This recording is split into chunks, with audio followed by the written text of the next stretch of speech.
নবী বললেন, খাদিজা এখন বলো কি চাও আমার কাছে? বলে, স্বামী হিসাবে আপনার কাছে আমার 1 নম্বর দাবি হলো, আমি যখন মরে যাব ওই গাড়ি হীরার ভিতরে আপনি যেই জুব্বা পরা অবস্থায় কোরআনের প্রথম 5টা আয়াত নাজিল হয়েছে, কয় আয়াত? ওই জুব্বাটা আপনি যত্ন করে রাইখা দিছেন, ওই গাড়ি হীরা থেকে আসার পর ওই জুব্বার কোনোদিন আপনি পরেন নাই। আমার বড় আশা ওই জুব্বাটুকু আমার কাফনের কাপড় দিয়া দিবে। আমার 2 নম্বর চাহিদা হলো, আমি মরে যাওয়ার পর আমার দেহখানা আপনি নিজের হাতে কবরের ঘরে নামায় দিবেন।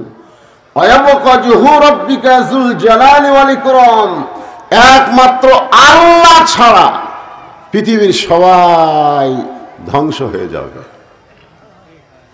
সমস্ত সাহাবীদের হইচই বন্ধ। আল্লাহর নবী একটা কবরের পাশে দাঁড়ালেন। একটা কবরের পাশে দাঁড়ায় নবীর চোখ দিয়ে দর দর করে পানি পড়তেছে। জান্নাতুল মাওয়ার মধ্যে হাজার হাজার কবর, কিন্তু নবী একটা কবরের কাছে দাঁড়ায় কাঁদতেছেন। সাহাবেরা বললেন, এ রাসূলুল্লাহ, যেই কবরের পাশে দাঁড়ায় আপনি কাঁদতেছেন এই কবরটা কার? আল্লাহর নবী বললেন, এই কবরটা হলো আমার দরদের বিবি খাদিজা। তাহলে জান্নাতুল মাওয়ার মধ্যে যার কবর, সেই কবরটা কার? খাদিজা। খাদিজা মানে আপনারা বুঝতেছেন না, 10,000 সাহাবীর মধ্যে মাত্র 300 জন সাহাবী। কতজন? 300 জন সাহাবী মা খাদিজা সম্পর্কে জানে। কারণ মা খাদিজা যখন দুনিয়া থেকে বিদায় নিয়েছে তখন নবীর সাহাবীর সংখ্যা ছিল মাত্র 300 জন। ধরে এখন কয়জন? রাসূল 13 বছর মক্কায় ছিল, কলেমার দাওয়াতে মুসলমান হয়েছিল মাত্র 300 জন। কতজন? 13 বছরে কয়শো? 300। আল্লাহ রাসূল বলেন, আল্লাহ এইভাবে দাওয়াত দেই, মুসলমান হয়, ওরা আবার পিটাই মারে। কি করে মারে? এইভাবে কতদিন কলেমার দাওয়াত দেব? মানুষ তো খুব একটা বাড়তিছে না। আল্লাহ তখন বললেন যে হবে না, আপনাকে মক্কার থেকে মদিনায় পাঠান লাগবে। যেরকম কোথায় পাঠান লাগবে? রাসূল হিজরত করে মদিনায় গেলেন মাত্র 8 বছরে। মাত্র কয় বছর? 8 বছরে 10,000 সাহাবী নিয়ে নবী মক্কা বিজয় করলেন। যেরকম সুবহানাল্লাহ। তাহলে 13 বছরে কয়জন?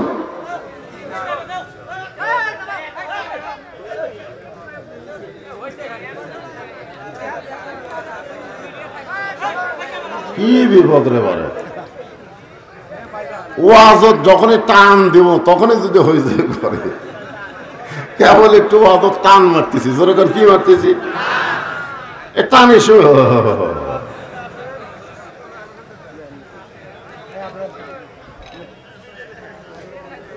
একটু মনোযোগ দিয়ে শোনেন। আজকে বাংলাদেশের 10 তলা 20 তলা 40 তলা বাংলাদেশের টাকা বিদেশে যারা পাচার করতেছে, এরা কবরের কথা ভুলে গেছে, মরার কথা ভুলে গেছে। জোরে জোরে কথা বলতে, মানুষকে সাইজ করবার গেলে খালি বলা লাগবে তুই মরবুরে, সিনা টান করে হাঁটে। কি হচ্ছে রে? খালি একবার কানে কানে কর তুই মরবুরে, যেই শুনবি মরবি রে। আর আমি সেই অবস্থা আপনাকে ধরছি, আর আপনারা হইচই করতেছেন। তার মানে মরবেন না? এই মরবেন না? শিয়াল কুত্তের মতন মরবেন? আল্লাহ বলেছেন, লা তামুতুন্না ইল্লা ওয়া আনতুম মুসলিমুন। যতক্ষণ মুসলমান না হবে ততক্ষণ পর্যন্ত মরো না। মরতে গেলে মুসলমান হয়ে মরা লাগবে। জোরে কোন কথা ঠিক কিনা? আর মুসলমান হয়ে মরবেন না কি হয়ে মরবেন একটু ভালো করে শোনেন। হ্যাঁ, হইচই চলবি না। দরকার হলে সব ক্যামেরা আউট হবি, কিন্তু হইচই চলবি না। কিসের হইচই? দেখা যাচ্ছে না? ভালো মতো দেখা যায় না।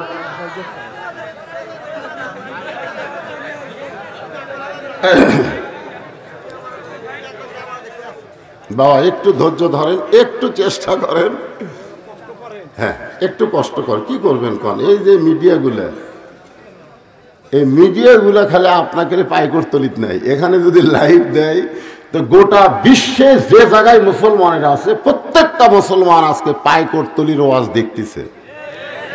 আরে আপনারা তো আর কয়জন? লক্ষ লক্ষ। যারা সৌদি আরব আছে, মালয়েশিয়া আছে, আমেরিকা আছে, লন্ডন আছে, বাংলাদেশে আছে না নাই? আমাকে সারাদিন মোবাইল বন্ধ রাখতে হয়, খালি বিদেশি লোকের মোবাইলের অত্যাচার। হুজুর আমি মালয়েশিয়া থেকে বলতেছি, হুজুর আমি সৌদি আরব থেকে বলতেছি, হুজুর আমি বাহারাইন থেকে বলতেছি, আপনার ওয়াজ আমি শুনি হুজুর। এগুলোর দরকার আছে, বুঝেন না? হইচই না করে একটু ধৈর্য ধরেন, কি করবেন?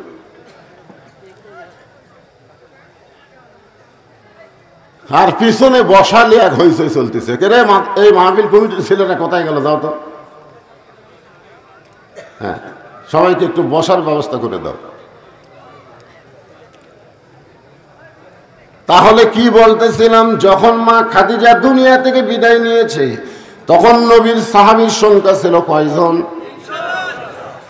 আর যখন নবী মক্কা বিজয়ের দিনে খাদিজার কবরের পাশে দাঁড়াইছে তখন সাহাবীর সংখ্যা কত? 10,000। তাহলে 10,000-এর মধ্যে 300 মাইনাস করলে 9,700 জন সাহাবী, তারা খাদিজা জানে কিন্তু চিনে না। তারা জানে নবীর একটা বউ ছিল খাদিজা, এই জানে। ওই 9,700 জন বললেন, ইয়া রাসূলুল্লাহ, মা খাদিজা সম্পর্কে আমরা শুনেছি কিন্তু মা খাদিজা সম্পর্কে জানি না। আজকে যেই কবরের পাশে দাঁড়ায় আপনি কাঁদতেছেন, এই মা খাদিজা সম্পর্কে আমরা একটু জানতে চাই। একটু কি করতে চাই? আল্লাহ রাসূল বললেন, রে সাহাবীরা, খাদিজা সম্পর্কে তোমরা কি জানবে? বরং খাদিজার জীবনের একটা আমলের কথা তোমাদেরকে শোনাই। খাদিজা সম্পর্কে তোমরা কি জানবা? খাদিজার জীবনের একটা আমলের গল্প তোমাদের শোনাই। আমল, ধরে কোন কি? সাহাবারা বললেন, ইয়া রাসূলুল্লাহ, মা খাদিজার জীবনে এমন কি আমল ছিল? রাসূল বললেন, খাদিজার জীবনের সবচাইতে বড় আমল হলো সব সময় কবরকে স্মরণ করত। সবচাইতে বড় আমল হলো সব সময়, যে কোনো সময় কবরে যাওয়া লাগবে। আপনাদেরও জীবনের সবচাইতে ভালো আমল হবে যে কোনো মুহূর্তে কবরে যাওয়া লাগবে। রাসূল বলেছেন, তুমি যেই নামাজ আদায় করতেছো, তুমি যদি মনে করো এটাই আমার জীবনের শেষ নামাজ, তাহলে ঘড়ি ধরে তুমি নামাজ আদায় করবা না। জোরে কোন কথা ঠিক কিনা? বারবার খালি ঘড়ি দেখে, বারবার। আসর কয়টায়? কয় 4টায়। আর কয় মিনিট রে? এখনো 5 মিনিট। এই 5 মিনিটের মধ্যে 6 বার ঘড়ি দিচ্ছে, 6 বার ঘড়ি দেখে আমার পাশের লোককে বলে, ভাই আর কয় মিনিট আছে? আরো 2 মিনিট। হ্যাঁ, ঘড়ি লড়তেছি না রে। আপনি জানেন ওই নামাজ আপনার জীবনের শেষ নামাজ, আর হয়তো নামাজ পড়ার হায়াত নাই। এখানে যে আপনারা এসেছেন, এখান থেকে বাড়ি পর্যন্ত ফিরে যাওয়ার পারবেন তার কোনো গ্যারান্টি নাই। কিন্তু আপনারা যে কবরে যাবেন এটা সত্য। কি নিয়ে যাবেন? ওই যে একজন গায়ক কয়নি, কিন্তু যেদিন ডাক পড়িবে, কিন্তু যেদিন ডাক পড়িবে কবর মাঝে যাইতে, জোগাড় কিছু করছো বন্ধু তার মাঝে বিছাইতে। ডানে কবর বামে কবর, নিচে কবর আছে যে, ওপর দিকে চাইয়া দেখো বাঁশের ছাউনি দিছে কে। এমন আযাব দিবে রে ভাই, সবাই বলেন এমন আযাব দিবে রে ভাই, কবরের ওই মাটিতে গলা ফেটে রক্ত ঝরবে চিৎকারের ওই চোটেতে। লক্ষ টাকা খরচ করে করছো বালা খানা, হীরামণি মুক্তা দিয়া পালঙ্গের সামানা। একটু শোনেন, সমস্ত সাহাবী বলতেছে ইয়া রাসূলুল্লাহ, মা খাদিজার জীবনের সবচাইতে ভালো আমল কি? রাসূল বললেন, জীবনের সবচাইতে গুরুত্বপূর্ণ আমল হলো যে কোনো সময় মৃত্যুবরণ করবে, যে কোনো সময় মৃত্যুবরণ করবে। আজকে আমরা ফাঁসির আসামি নিয়ে টেনশন করি, অমুকের ফাঁসি হলো, অমুকের ফাঁসি হবে, কিন্তু আমি নিজে মরবো এই নিয়ে আমার কোনো টেনশন নাই। ঠিক কিনা? খান পেপারে পড়তেছে, হ্যাঁ অমুকের ফাঁসি হলো, দুই কান্দের দুই ফেরেশতা কয় শয়তান, অমুকের ফাঁসি হলো পড়িস না, তুরই মৃত্যু হবি। ফাঁসির তারিখ আছে রে, মরার কোনো তারিখ নাই। জোরে খান কথা ঠিক কিনা? ফাঁসির তারিখ নাই যে অমুক তারিখে রাত 12:30টায় ফাঁসি দেওয়া হবে। মরার আগে তওবা তাফসীর, কোরআন তেলাওয়াত, নামাজ, কান্নাকাটি যা করার সব করছে। যখন ফাঁসির দড়ি গলায় দিচ্ছে তখন কলেমায় শাহাদত পড়তে পড়তে তার ফাঁসি কার্যকর হচ্ছে। রাসূল বলেছেন, কোন ব্যক্তি সারা জীবন যদি পাপ করে, মরার সময় কলমা কইতে কইতে যদি মারা যায়, এক কলিমার উসিলায় আত্মা জান্নাতের দরজা আল্লাহ তার জন্য খুলে দেয়। আর যারা আমরা মরব, আমরা যারা মরার আসামি, আমাদের কলমার গ্যারান্টি আছে? এই যে R15 হোন্ডা চলাই সব এই করছে, ট্রাকের সাথে মরছে রে, ও কে মরছে।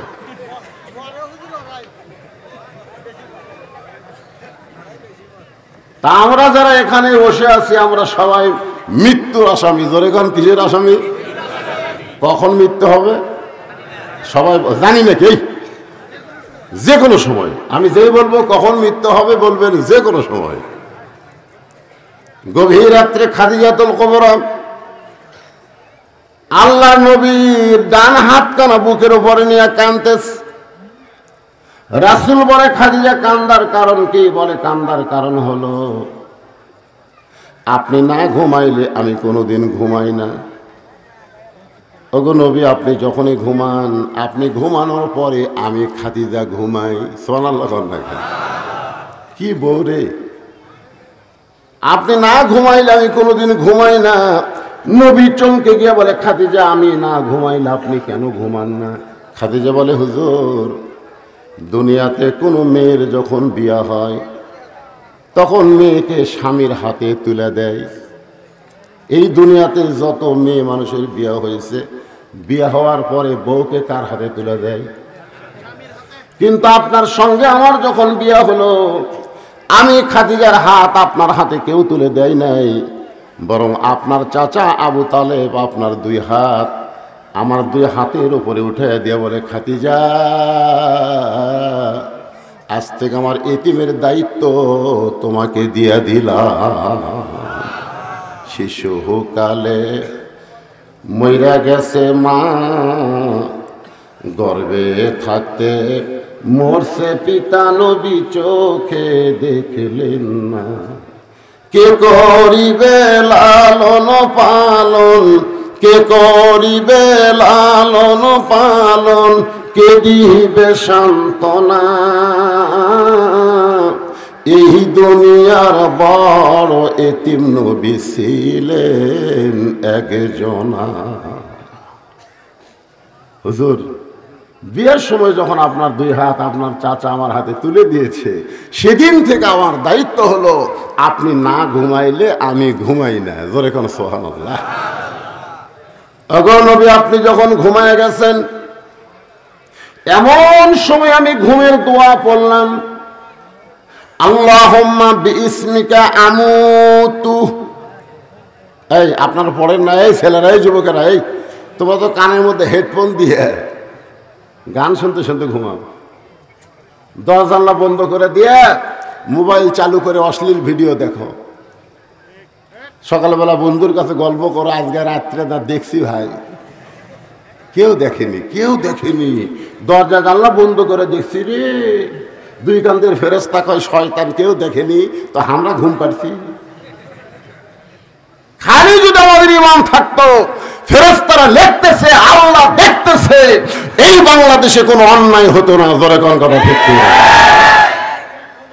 ফেরেশতারা লিখতেছে, কে দেখতেছে? সব ভুলে গেছে। আর খালি বলবি হুজুর রাজনীতির অর্জন করেন না। কিসের রাজনীতি? কিসের রাজনীতি? মুসলমানের ইমানটাই হলো আসল নীতি। জোরে কোন কথা ঠিক? আপনাদের ইমান কি কয়? এই যুবকেরা কি ইমান কয়? দাদা মরছে, বাপ আছে, তারপরে আমি লাইনে আছি। কি আগে মরবে এটা জানা নাই বাজান, একটু মনোযোগ দিয়ে শোনেন। বিস্মিকা আমুতু শব্দ যখন উল্লেখ করেছে, মা খাদিজা বলতেছে আমি অন্ধকার কবরকে দেখতে পাই। আপনি বলেছেন সর্বশেষে যেই ব্যক্তি কবরে যাবে, ওই কবরের ঘরে তাকে 50,000 বছর থাকা লাগবে।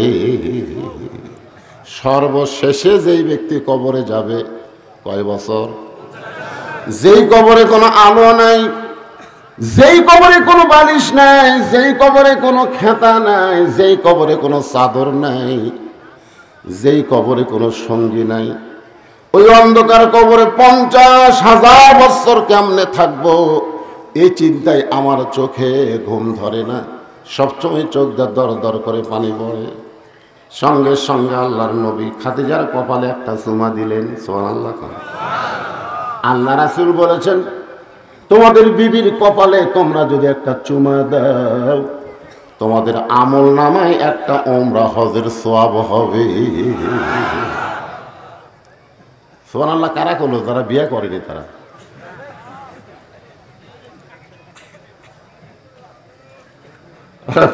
কিন্তু বইয়ের কপালে চুমা খাওয়ার স্বামী খুবই কম পাওয়া যায়। জোরে কোন কথা ঠিক কি? আজকে আপনারা একটা ওমরা হজের সব পাবেন যদি বইয়ের এই জায়গাতে, আমাদের তাকান, এই জায়গাতে একটা শব্দ করে চুমা খান। এক সময় একটা ওমরা হজ কিনে 2 লাখ টাকা খরচ করে মক্কা মদিনা যাওয়া লাগবে। তোমার বাড়িতেই হজ আছে, খালি জাগা মতো চুমা খাওয়া লাগবে। জোরে কোন কথা ঠিক কি? আজকে ওয়াজ শোনার পরে বাড়িতে যাবেন, বউ যখনই দরজা খুলে দিবে কপালে একটা চুমা বসাবেন। আপনারা খুশি না বেজার? কিন্তু অনেক মেয়েরা বেজার, হুজুর যে বিড়ি খাওয়া খায় কপাল চুমা খালি আমার বমি হয়ে যাবি ওর মুখের গন্ধে।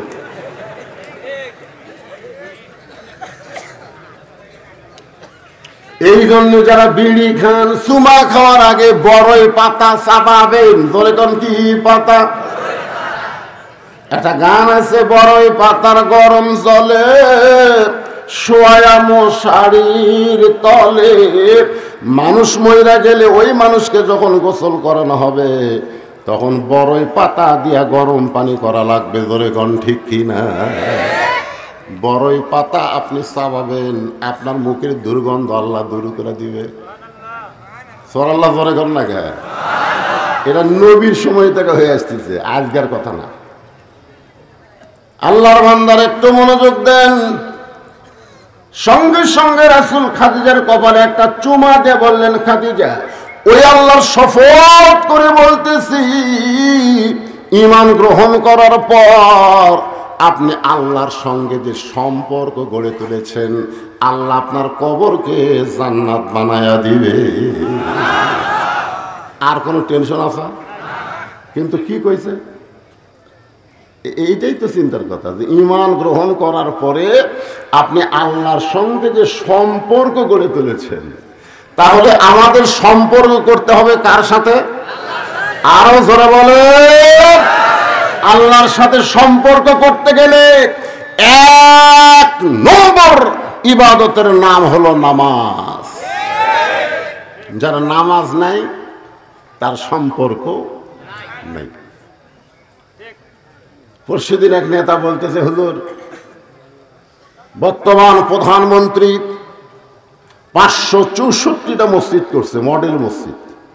পৃথিবীর কোন প্রধানমন্ত্রী এত মসজিদ করেনি। আমি কইলাম, ভাই মসজিদ করছে ঠিকই, কিন্তু মুসল্লি নেই। বর্তমান প্রধানমন্ত্রীর দায়িত্ব 564 মসজিদ করা না। প্রধানমন্ত্রীর দায়িত্ব কি?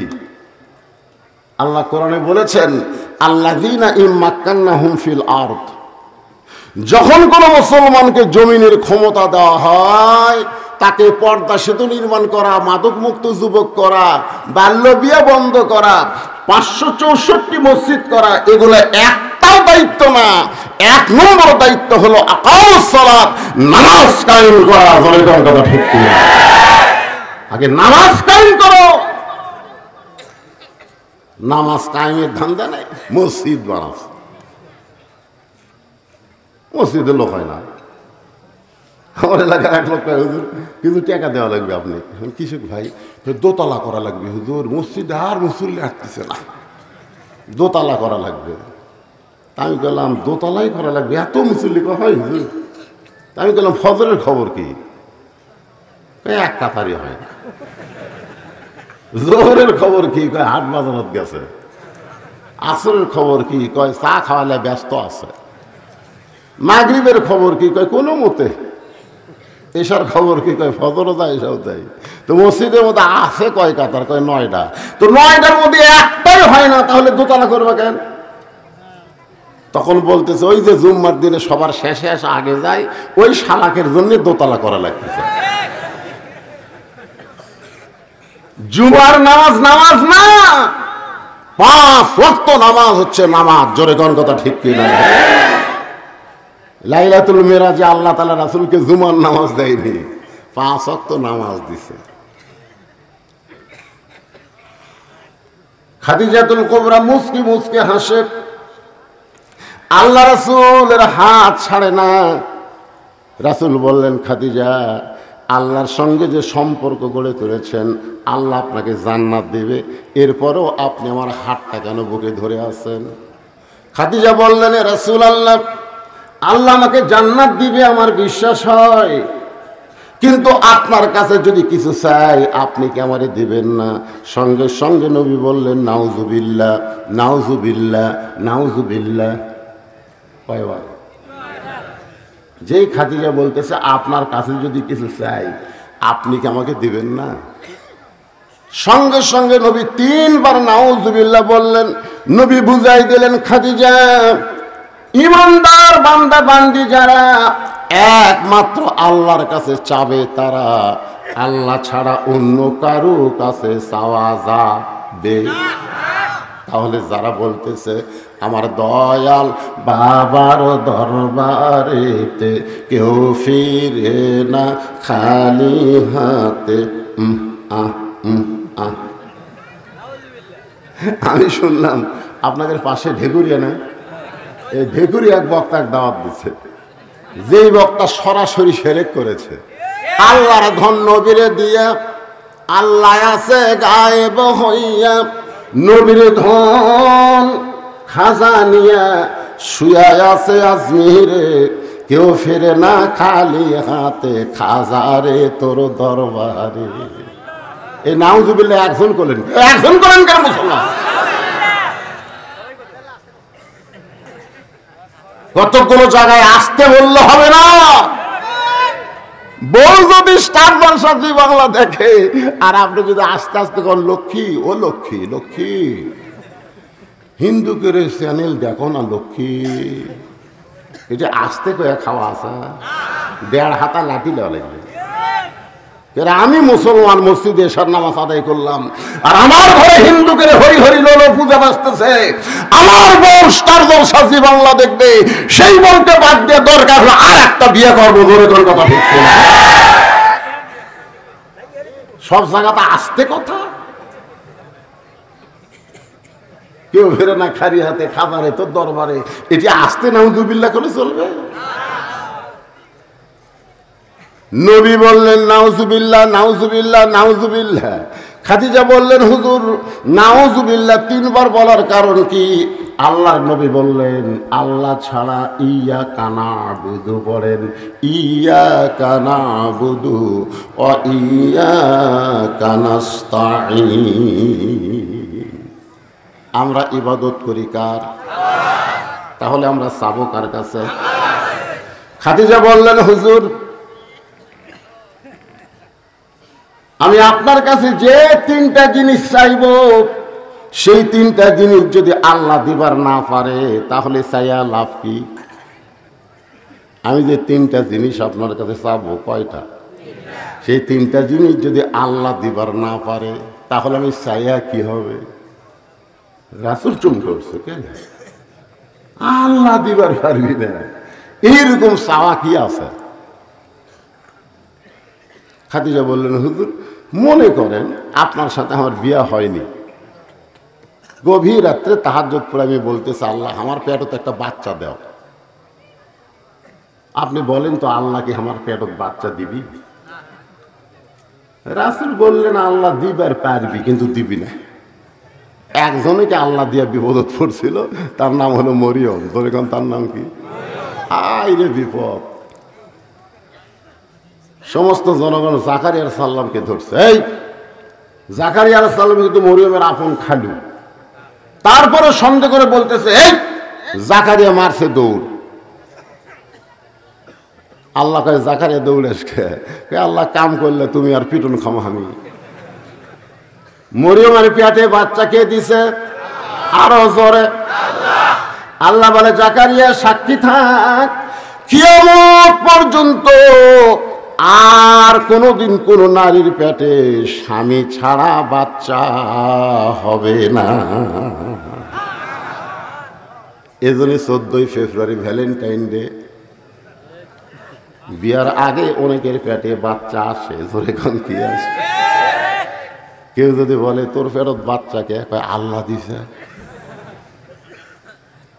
ওই সেই দিন থেকে ঘোষণা হয়ে গেল কিয়ামত পর্যন্ত কোন মেয়ের পেটে স্বামী ছাড়া বাচ্চা হবে। ইয়া রাসূলুল্লাহ আমি আপনার কাছে যা চাই তা যদি আল্লাহর না থাকে তাহলে আল্লাহ কেমনে দিবে? নবী চমকে বলে খাদিজা আল্লাহর নাই এ কথা বলাই চলবে না। খাদিজা বলতেছে হুজুর আপনিও জানেন আমিও জানি আল্লাহর বাপ নাই। আল্লাহর নাই এ কথা বলা যাবে না। তাহলে আল্লাহর বাপ আছে, আল্লাহর মৃত্যু আছে, আল্লাহর বউ আছে, আল্লাহর ছোল আছে, তো অনেক কিছুই তো আল্লাহর নাই। নবী বললেন খাদিজা এখন বলো কি চাও আমার কাছে? বলে স্বামী হিসাবে আপনার কাছে আমার 1 নম্বর দাবি হলো আমি যখন মরে যাব ওই গাড়ি হীরার ভিতরে আপনি যেই জুব্বা পরা অবস্থায় কোরআনের প্রথম 5টা আয়াত নাজিল হয়েছে। কয় আয়াত? 5টা আয়াত। এই কোরআনের প্রথম 5টা আয়াত কিন্তু নাজিল হয়েছে। প্রথম শব্দ হলো ইকরা। পড়েন ইকরা বিইসমি রাব্বিকাল্লাযী খালাক খালাকাল ইনসানা মিন আলাক। ওই জুব্বাটা আপনি যত্ন করে রাইখা দিছেন, ওই গাড়ি হীরা থেকে আসার পর ওই জুব্বার কোনোদিন আপনি পরেন নাই। আমার বড় আশা ওই জুব্বাটুকু আমার কাফনের কাপড় দিয়া দিবে। আমার 2 নম্বর চাহিদা হলো আমি মরে যাওয়ার পর আমার দেহখানা আপনি নিজের হাতে কবরের ঘরে নামায় দিবেন। আমার 3 নম্বর চাও হলো কবরে মাটি দেওয়ার পরে সবাই যখন চলে যাবে এমন সময় 2টা ফেরেশতা কবরের মধ্যে আল্লাহ পাঠায় দিবে। আমরা কবরে গেলে আমাদের কবরে 2টা ফেরেশতা আসবে। ধরে কোন কয়টা? কি করবি?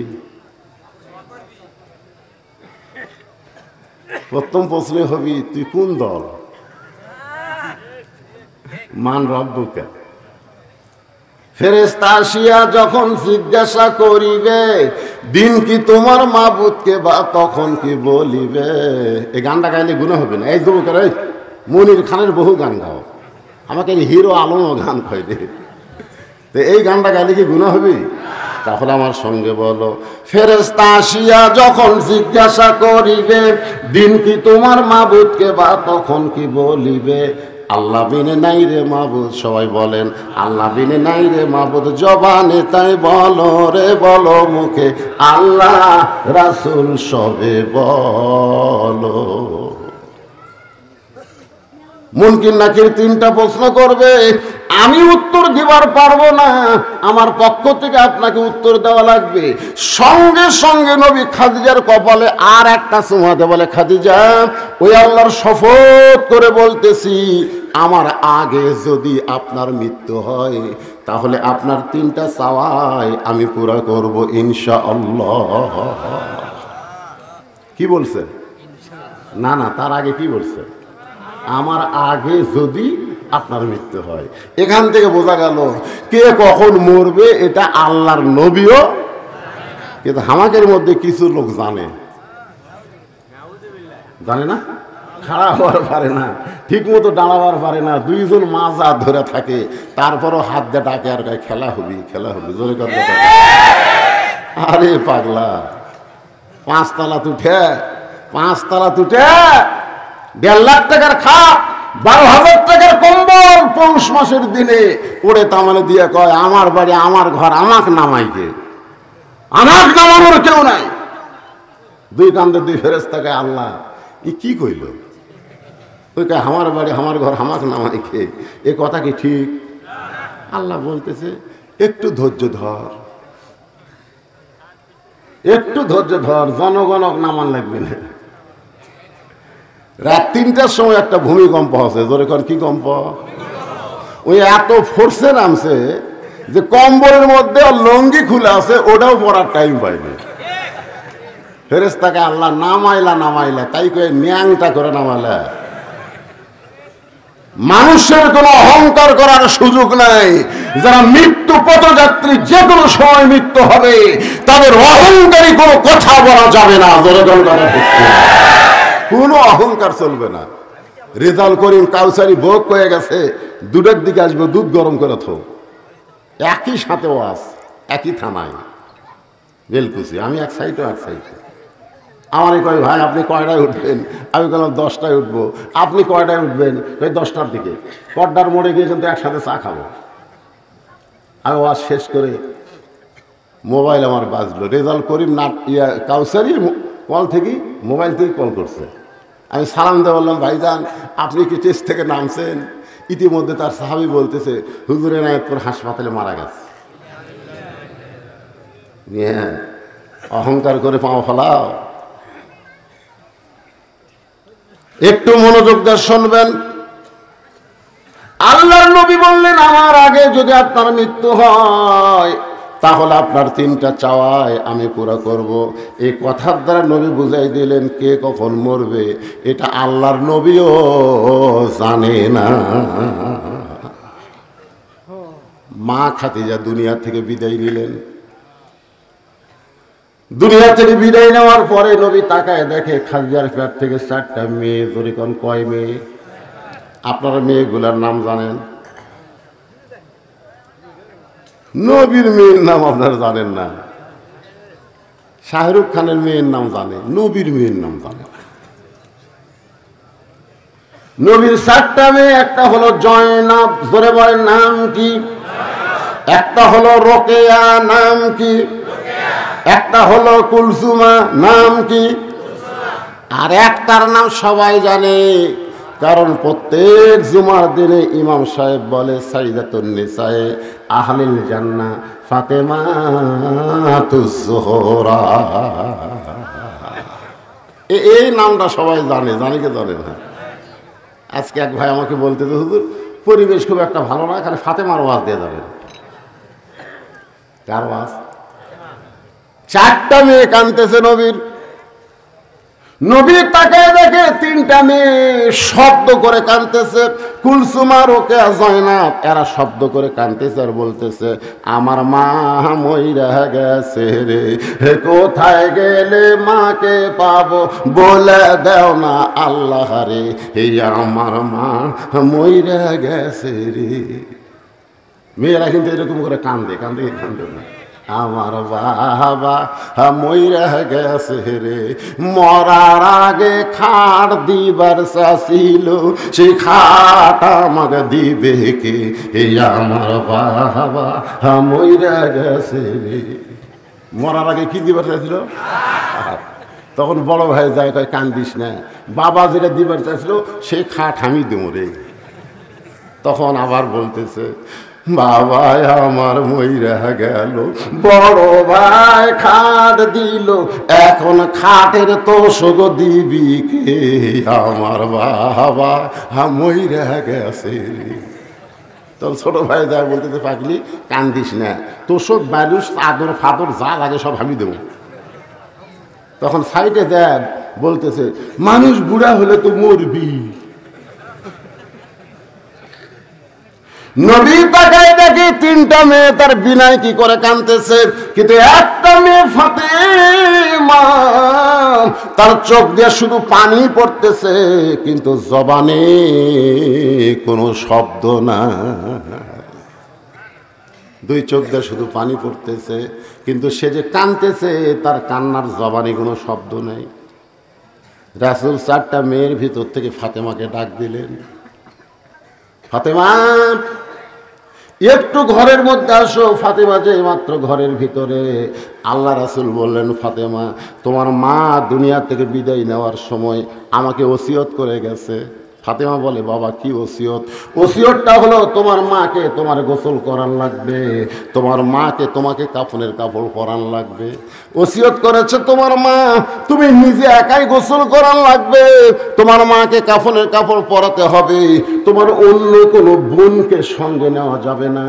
তোমার মায়ের ওসিয়ত হলো তুমি একাই একাই তোমার মাকে গোসল করাতে হবে। এখন আপনারা বলেন, মরা মানুষ মরার আগে ওসিয়ত করা জায়েজ আছে না নাই? আপনি ওসিয়ত করবেন, আমি 5 ওয়াক্ত নামাজ পড়ি, আমি মরার পরে কোনো বেনামাজি আমার কবর যেন না খোঁড়ে। এই জান্নাতুল মাওয়া গোরস্থান তারা তৈরি করছেন, আমি তাদেরকে জোড়হাত করে বলতেছি, কোনো বেনামাজি যেন কোদাল ধরবার না পারে।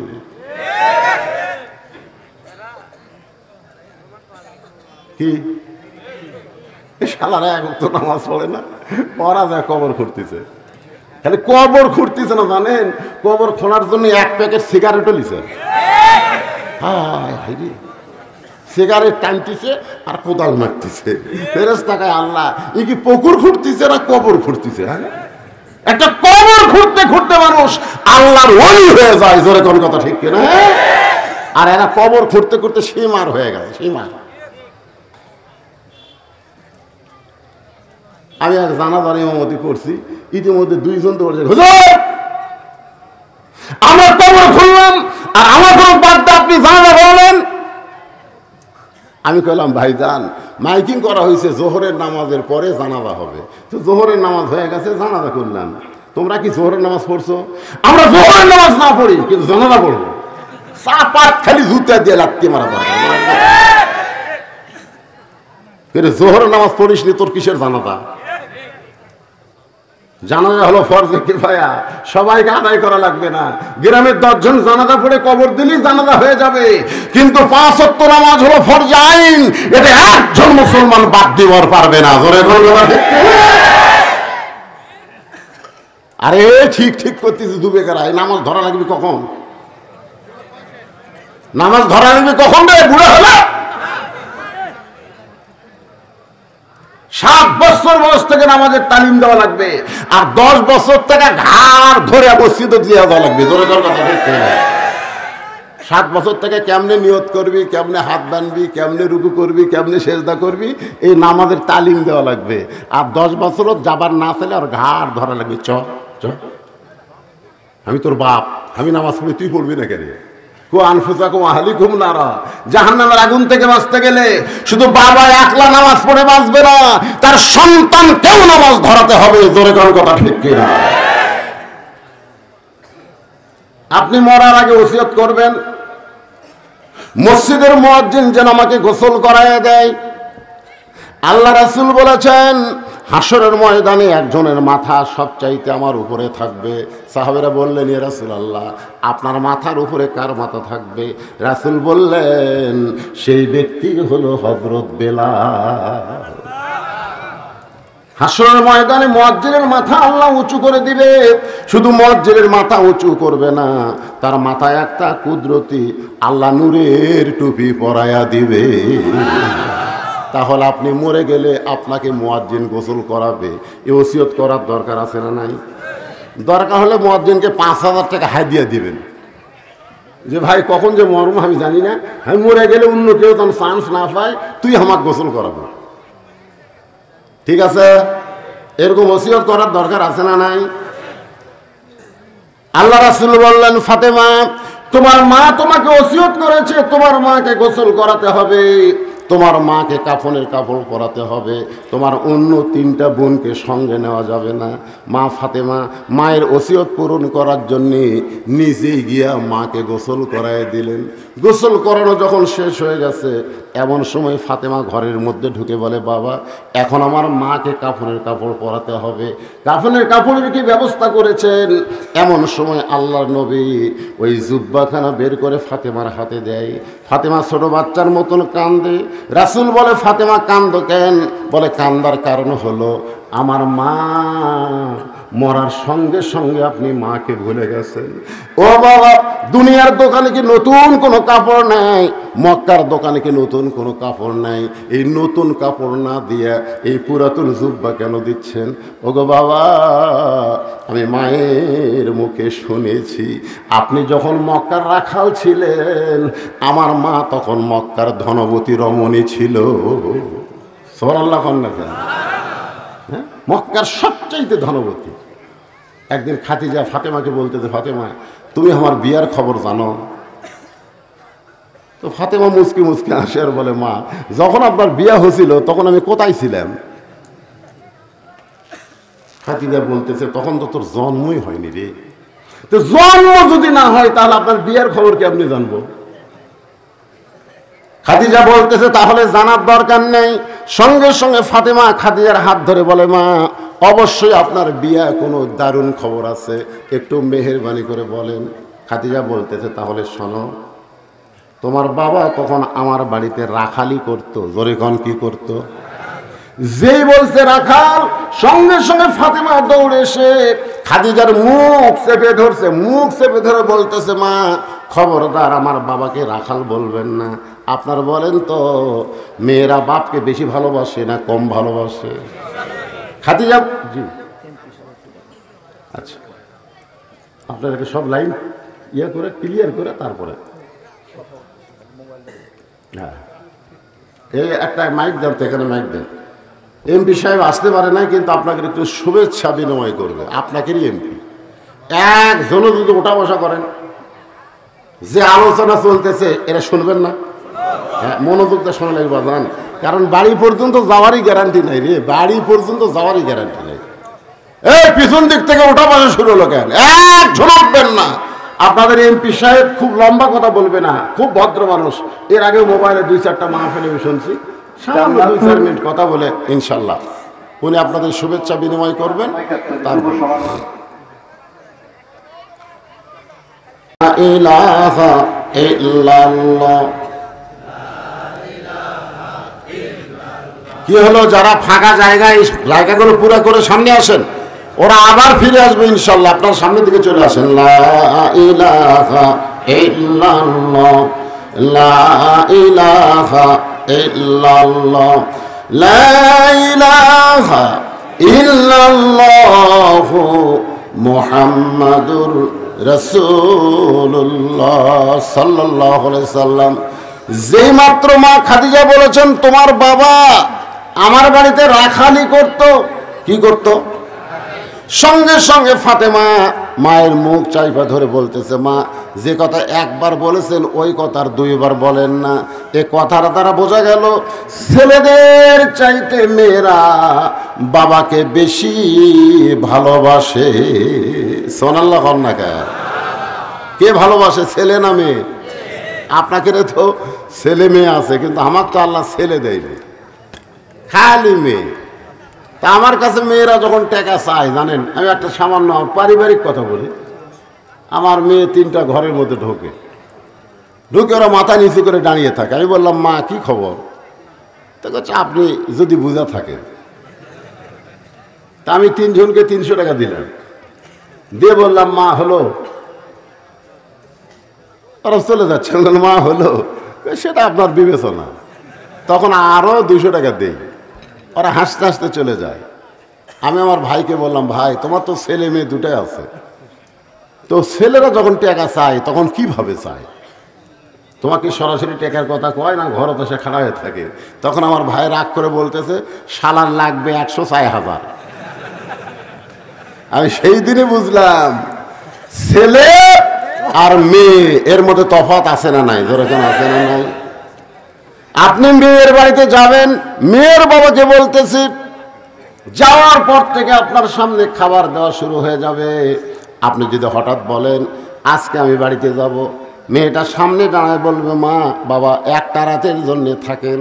আপনি যদি বুঝায় বলেন খুবই কাজ আছে, যাওয়াই লাগবে, আপনি যখন বাড়ির দিকে রওনা দেবেন দেখবেন মেয়েটা কিন্তু আপনার পিছনে পিছনে রাস্তা নেবে। অনেক দূর আসার পরে যদি আপনি বলেন, মা আমি বাড়িতে যাচ্ছি, তুই কেন আমার পিছনে আসতেছিস? মেয়েটা থেমে গেল। অনেক দূর থেকে তাকায় আপনি দেখেন মেয়েটা অন্না দিয়া চোখের পানি মুছতেছে। মেয়েরা বাবাকে এত ভালোবাসে, যার কারণে ফাতেমা মায়ের মুখে হাত দিয়ে বলতেছেন, মা খবরদার আমার বাবাকে রাখাল বলবেন না। আরে পাগলি, বিয়ার খবর যদি শুনতে চাস তাহলে জবান আটকা দিলে আমি কেমনে বলবো? ফাতেমা মুখের হাত যখন টান দেয়, এই শোনেন, এরপরেও 12 লক্ষ রোহিঙ্গা মুসলমানকে জায়গা দিয়েছে কোন দেশ? এমনি আমাকে জায়গা নেই। তারপরেও 12 লক্ষ রোহিঙ্গা মুসলমানকে জায়গা দিয়ে প্রমাণ করেছে আমরা যতই ঘন বসতি হই না কেন, আমরা জায়গা দিতে ভালোবাসি। তো রোহিঙ্গা মুসলমানকে যদি আমরা জায়গা দিবার পারি, যারা আসতেছে ওরা কি রোহিঙ্গা? তো ওদেরকে জায়গা দেওয়ার জন্য কি একটু চেপে চেপে বসা যায়? যাদের সামনে ফাঁকা আছে আমি তাদেরকে বলবো আল্লাহর ওয়াস্তে। কার ওয়াস্তে? একটু জমে জমে সবাই বসবে ইনশাআল্লাহ। আর এই চান্সে যারা দাঁড়ায় আছেন, আপনারা বসার চান্স নেন, আপনারা দাঁড়ায় থাকেন না, বসেন বসেন। হইচই করলে ফেরেশতা আবার রিপোর্ট উল্টা দিবে। হইচই না, জিকির করেন, লা ইলাহা ইল্লাল্লাহ, লা ইলাহা ইল্লাল্লাহ, লা ইলাহা ইল্লাল্লাহ, লা ইলাহা, লা ইলাহা ইল্লাল্লাহ মুহাম্মাদুর রাসূলুল্লাহ সাল্লাল্লাহু আলাইহি ওয়াসাল্লাম। এদিকে আবার কথা হয় কেন বাবা? এই মাহফিলের ভলান্টিয়ার যুবকেরা কোথায় গেল রে? তোমাকে আজকে ওয়াজ শোনা, তোমাদের কাজ হলো যারা এসেছে তাদেরকে ওয়াজ শোনার ব্যবস্থা করা লাগবে। কারণ যারা মাহফিল করেছে তারা হলো মেজমান, তারা কি? আর যারা ওয়াজ শুনতে আইছে তারা হলো মেহমান। আর মেহমানদেরকে বসতে দেওয়া সুন্নাত। রাসূল বলেছেন মেহমানদেরকে বসতে দেওয়া কি সুন্নাত। তো তোমরা যারা এই ভলান্টিয়ার গুলো আছো, তোমরা কোরআনের ওয়াজ না শুনে বরং যারা এসেছে তাদেরকে বসতে দাও, বসার ব্যবস্থা করো। হইচই করলে মাহফিল হবে না। অত্যন্ত গুরুত্বপূর্ণ বিষয় বলতেছি, আপনারা খেয়ালই করতেছেন না। তো ওয়াজের সময় প্রথম যদি খেয়াল না করেন তাহলে শেষে কি বুঝবেন? সমস্ত সাহাবীরা যখন বিজয় মিছিল করবে, মক্কা বিজয়, জোরে কোন কি বিজয়? এমন সময় আল্লাহ তাআলা কোরআনের সূরা নাজিল করে জানাই দিলেন, বিজয় মানুষের হাতে না, বিজয় হলো আমার আল্লাহর সাহায্য। এখন এক সাহাবীতাই 10,000, যেরকম কয় হাজার। তখন তার মাইক ছিল না, যে মাইক দিয়ে রাসূল থামো থামো থামো এ কথা বলার তখন মাইক ছিল না। আল্লাহ নবীর সমস্ত সাহাবীকে থামানোর জন্য একটা জায়গার মধ্যে প্রবেশ করলেন, যে জায়গার নাম হলো জান্নাতুল মাওয়া। সমস্ত সাহাবীদের হইচই বিজয় বন্ধ করার জন্য রাসূল একটা জায়গার মধ্যে প্রবেশ করলেন, সে জায়গার নাম হলো জান্নাতুল মাওয়া। জান্নাতুল মাওয়া। এখন আপনারা বলেন, রাসূল যদি প্রবেশ করেন তাহলে সাহাবীরা কি করবেন? আল্লাহ কোরআনে বলেছেন, আতিউল্লাহ ওয়া আতিউর রাসূল। আল্লাহর যদি আনুগত্য করতে চাও তাহলে আল্লাহ রাসূলকে অনুসরণ করো। এখন নবী ঢুকলেন জান্নাতুল মাওয়া গোরস্থানে, সব সাহাবী গোরস্থানের মধ্যে ঢুকলেন। আপনারা বলেন তো, গোরস্থানের মধ্যে যখন মানুষ ঢোকে তখন সেই মানুষ আর বিজয় মিছিল করতে চায়? ওই মানুষের মনে তখন কিসের চিন্তা?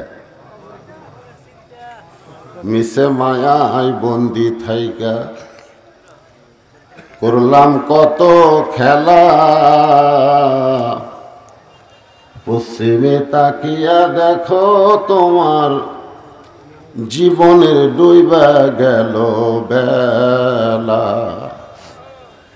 এক পলকের নাই ভরসা, এক পলকের নাই ভরসা, মিশে সকল আশা,